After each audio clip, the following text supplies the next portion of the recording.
Assalamualaikum warahmatullahi wabarakatuh. Selamat datang anak-anak hebat Nusantara di presentasi dan pengenalan konsep dasar desain grafis.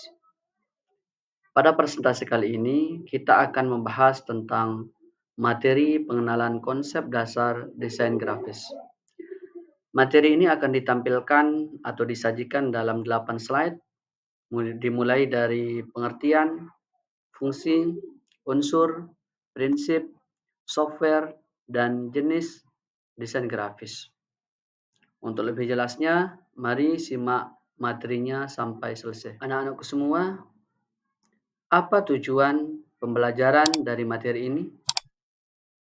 Tujuannya adalah diharapkan peserta didik mampu memahami yang pertama, definisi dan pentingnya desain grafis. Yang kedua, mampu memahami elemen-elemen dasar dalam desain grafis. Yang ketiga, peserta didik mampu memahami prinsip dasar yang digunakan dalam desain grafis. Dan yang keempat, siswa atau peserta didik mampu memahami proses dan tahapan dalam pembuatan desain grafis. Kata desain grafis pasti sudah tidak asing lagi dengan kita. Apa itu desain grafis?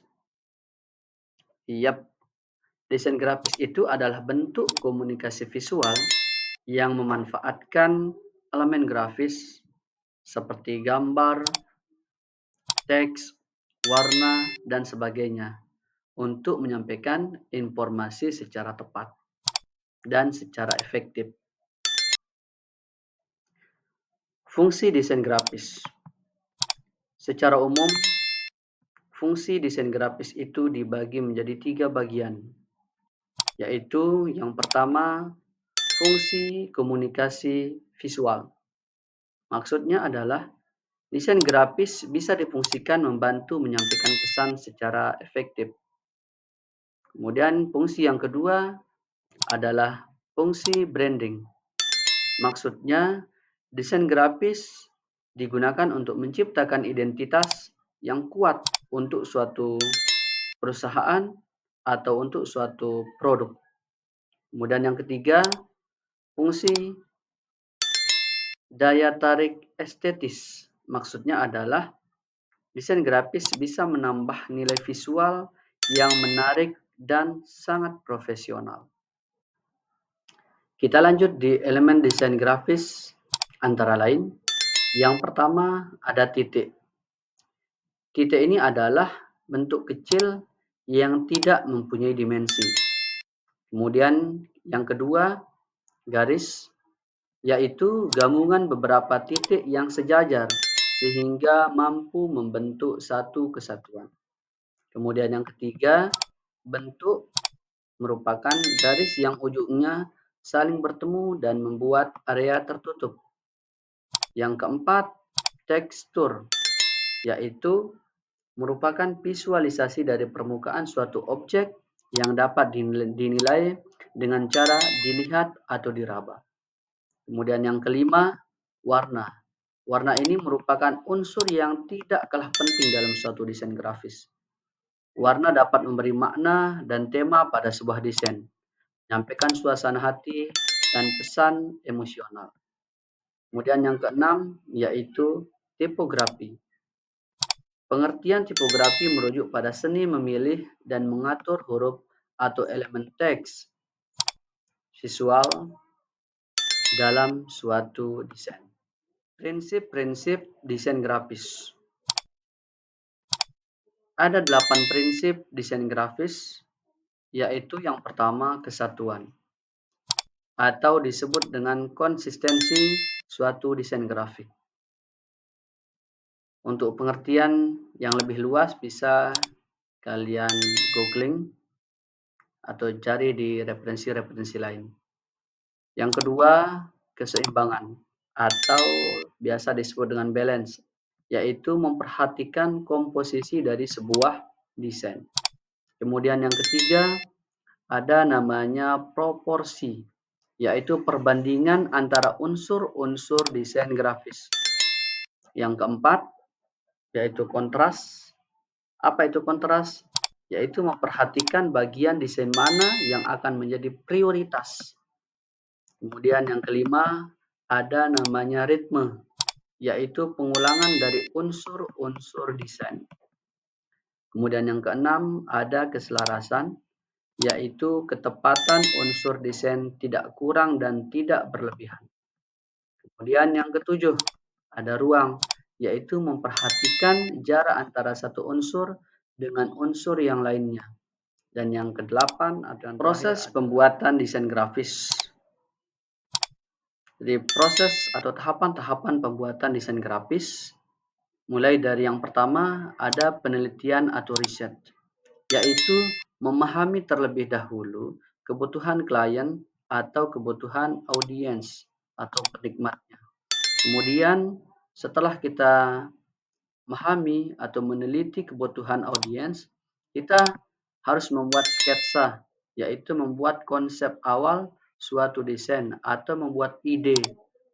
Kemudian setelah sketsa awalnya sudah ada, kita melanjutkan di kegiatan atau tahap digitalisasi, yaitu mentransformasikan sketsa menjadi desain grafis atau desain digital.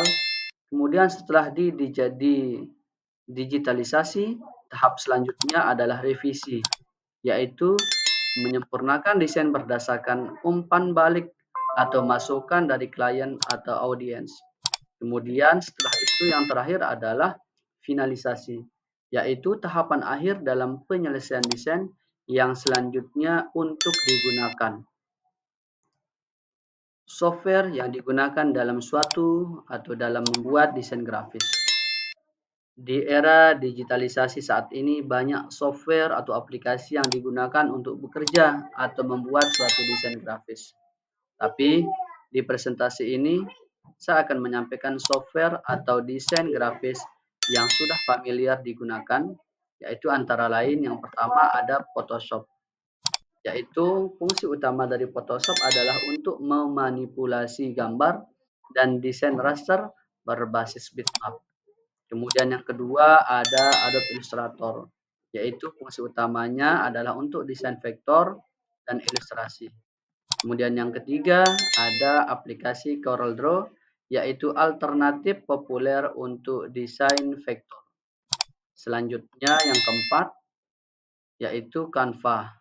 Canva itu sendiri adalah aplikasi desain grafis berbasis web yang memungkinkan pengguna desain tanpa memerlukan keahlian khusus dalam desain, atau disebut juga dengan aplikasi desain online untuk pemula. Di dalam Canva ini sudah banyak template yang sering atau yang akan digunakan. Tinggal dipilih saja template-templatenya. Ya, studi kasusnya ada pertanyaan. Bagaimana pemanfaatan desain grafis di dunia pendidikan? Ya, pemanfaatan desain grafis dalam dunia pendidikan terbukti efektif dalam meningkatkan pemahaman siswa terhadap materi pelajaran yang kompleks. Desain grafis tidak hanya membuat materi pelajaran lebih menarik, tetapi juga membantu menyederhanakan konsep-konsep yang sulit dipahami. Oleh karena itu, integrasi desain grafis dalam pembelajaran dapat menjadi solusi inovatif untuk meningkatkan kualitas pendidikan di sekolah-sekolah ataupun di madrasah-madrasah. Baiklah, kesimpulan yang bisa kita ambil dari presentasi kali ini, yang pertama bahwa desain grafis adalah kombinasi seni dan teknologi untuk menciptakan komunikasi visual yang efektif. Kemudian yang kedua, pemahaman elemen dan prinsip desain adalah kunci untuk menciptakan karya yang menarik dan fungsional.